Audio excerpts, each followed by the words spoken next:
২৮তম Busan চলচ্চিত্র উৎসবে সেরা সিনেমার পুরস্কার জয় করে বাংলাদেশের চলচ্চিত্র বলি। পরে আন্তর্জাতিক অনেক চলচ্চিত্র উৎসবে সুনাম কুড়িয়েছে সিনেমাটি। আগামী শুক্রবার দেশের প্রেক্ষাগৃহে মুক্তি পাবে সিনেমাটি।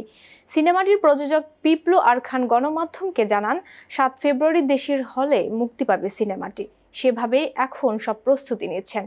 গত বছরের সেপ্টেম্বরে সেন্সর সার্টিফিকেশন সনদ পায় বলি। পিপলু আর খান জানান, তাদের পরিকল্পনা ছিল আরও সপ্তাহখানেক পেছানোর। ১৪ ফেব্রুয়ারি বেছে নিয়েছিল মুক্তির তারিখ। পরে পরিচালকদের সঙ্গে কথা বলে বেশ কিছু কারণে সিদ্ধান্ত থেকে সরে আসেন। ৭ তারিখে মুক্তি দেয় এখন লক্ষ্য নির্মাতাদের। পরিচালক ইকবাল হোসেন চৌধুরী জানান, সিনেমা মুক্তি নিয়েই তিনি ব্যস্ত। ২০২১ সালে বাংলাদেশ সরকারের অনুদান পায় বলি।